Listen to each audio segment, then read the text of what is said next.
부동산 공부 제대로 하는 법, 그리고 부동산 공부 순서에 대해서 알려드리려고 합니다.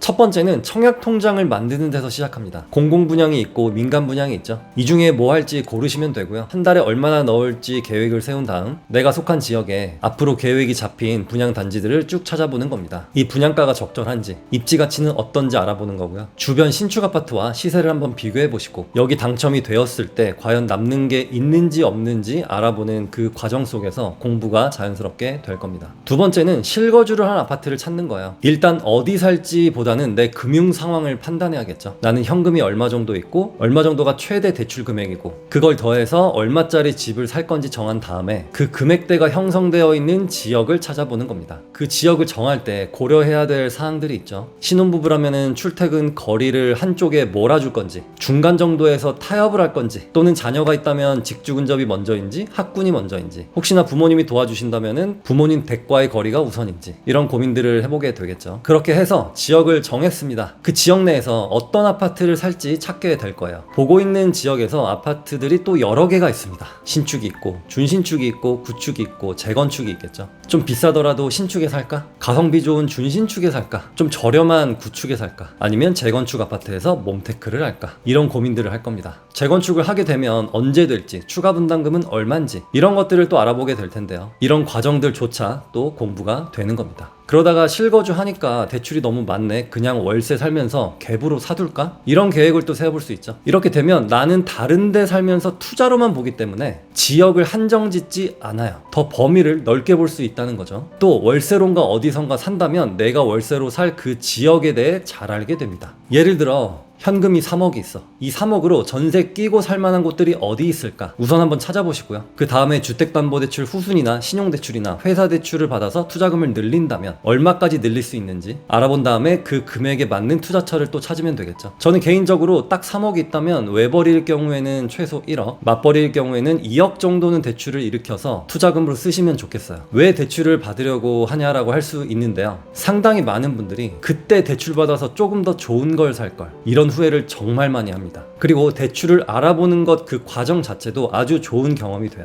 이 대출을 잘 활용할 줄 알게 되면 자산 증식이 한결 쉬워집니다. 또 하나 여기서 주의할 사항은 내가 혹시나 들어가서 살 수도 있으니까 직장과의 접근성이 좋은 곳들로 알아볼까 라고 하는데, 그것보다는 직장 거리 신경 쓰지 마시고 현재 내가 살 수 있는 것 중에 가장 좋은 걸 사는 게 맞습니다. 왜냐고요? 원래 좋은 게 더 많이 오르거든요. 그리고 나서 내가 월세를 구할 집을 찾아야겠죠. 이렇게 월세 살면서 갭으로 투자하는 과정을 보면 투자금으로 어디 살지를 보고 대출을 알아보고 월세집을 알아보고 이 세 가지를 동시에 하기 때문에 배우는 그 경험치가 쭉 올라가게 돼요. 이거는 아무리 강의를 많이 들어도 배울 수가 없습니다. 그 다음 재개발을 보게 되죠. 재개발에 나오는 용어들이 조금 처음에는 낯설지만 조합 설립, 사업 시행인가, 관리 처분인가, 이렇게 세 개로 크게 나눠볼 수 있고요. 이 재개발은 어떤 순서로 진행이 되고 보통 조합 설립에서부터 사업 시행인가까지 얼마 정도가 소요가 되는지, 사업 시행인가부터 관리 처분인가까지 얼마가 소요가 되는지, 이주하는데 통상 얼마나 걸리고 입주할 때까지 얼마가 걸리는지, 어떤 장애물들이 있는지, 어떤 소송들이 있는지, 이런 사례들을 보시는 것도 도움이 되겠습니다. 다음은 경매입니다. 경매는 최고가를 쓴 사람이 낙찰을 받는 거예요. 이 경매를 할 때는 아파트 같은 경우에는 일반 아파트 보듯이 학군, 교통 이런 것들을 늘 보던 거를 하면 되는데 권리 분석을 일단 잘 해야겠죠. 그리고 명도 절차가 있겠습니다. 아파트는 아무래도 친숙하다 보니까 경매를 할지라도 별로 어렵진 않아요. 그래서 낙찰률이 높습니다.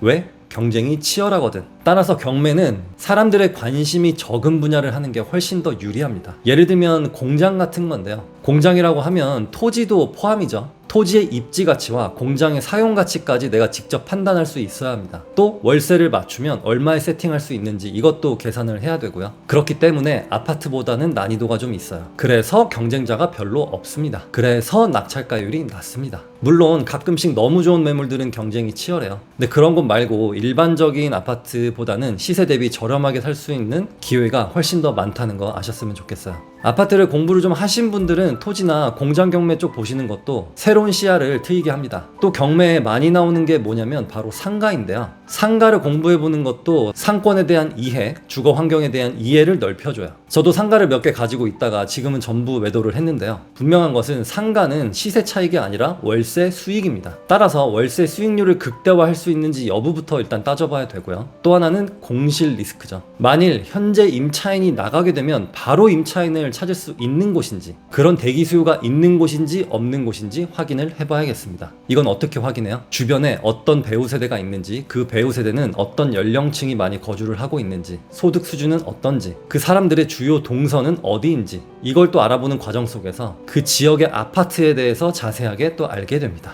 다음은 토지인데요. 토지 투자는 부동산 투자의 근본이라고 할 수 있겠습니다. 모든 아파트, 모든 상가, 백화점, 이 모든 것들이 토지 위에 지어지기 때문이에요. 현재 저의 자산의 절반 정도가 토지인데요. 토지는 아파트와 달리 정답지가 없습니다. 그럼 아파트는 정답지가 있나요? 네, 있죠. 실거래가가 이미 다 나와 있고, 역과의 거리, 중심지와의 거리, 세대수, 연식 등등 모든 정보가 다 공개되어 있지만, 토지는 이 향후 미래에 이 지역이 과연 좋아질 것인지를 계속 공부해야 돼요. 그런데 그 지역이 좋아질지라도 내가 보고 있는 토지는 그 수혜를 받을 수 있는지 없는지도 봐야 되고요. 지목 변경을 통해서 가치를 높일 수 있는지도 따져봐야 되고, 그 토지 위에 무엇을 지어서 어떻게 임차를 맞출 것인가, 또는 내가 직접 운영할 수 있을 것인가, 이런 것들까지 봐야 되기 때문에 아파트보다는 공부할 게 훨씬 더 많습니다. 김 부장 이야기 3권에 송 과장이 처음 투자를 한 게 토지죠. 네, 바로 저의 이야기고요. 토지부터 하다 보니까 자연스럽게 도시와 도시와의 어떤 연계성, 배우 세대, 상권, 입지 가치 같은 것들을 반강제적으로 공부를 할 수밖에 없었어요. 따라서 나는 부동산을 좀 잘해보고 싶다, 이 분야에서 좀 고수가 되어보고 싶다 라고 한다면 토지 공부를 하셔야 합니다. 다음은 건물인데요. 이 건물도 어느 정도 정답이 나와 있어요. 2종 일반 주거, 3종 일반 주거, 준주거, 일반 상업지 등등 이미 다 정해져 있고요. 상권도 어느 정도 이미 형성이 되어 있는 경우가 대부분이기 때문이에요. 대신에 이 건물은 외형의 가치보다는 토지의 입지 가치를 더 많이 봐야겠죠. 그리고 나는 수익률을 선택할 것인지 아니면 매매 차익을 선택할 것인지 구분해서 접근을 하셔야겠습니다. 부동산이라도 아파트만 있는 것 같지만 조금만 들어가 보면은 상당히 다양한 분야가 있습니다. 아파트 공부가 어느 정도 되었다고 느끼시는 분들은 공장, 토지, 건물, 상가 이런 분야로 시야를 넓혀보시는 것도 도움이 될 거예요. 그 공부의 시작은 이 두 개의 책, 나의 돈 많은 고등학교 친구와 김 부장에게 담겨 있습니다. 오늘은 여기까지. 감사합니다.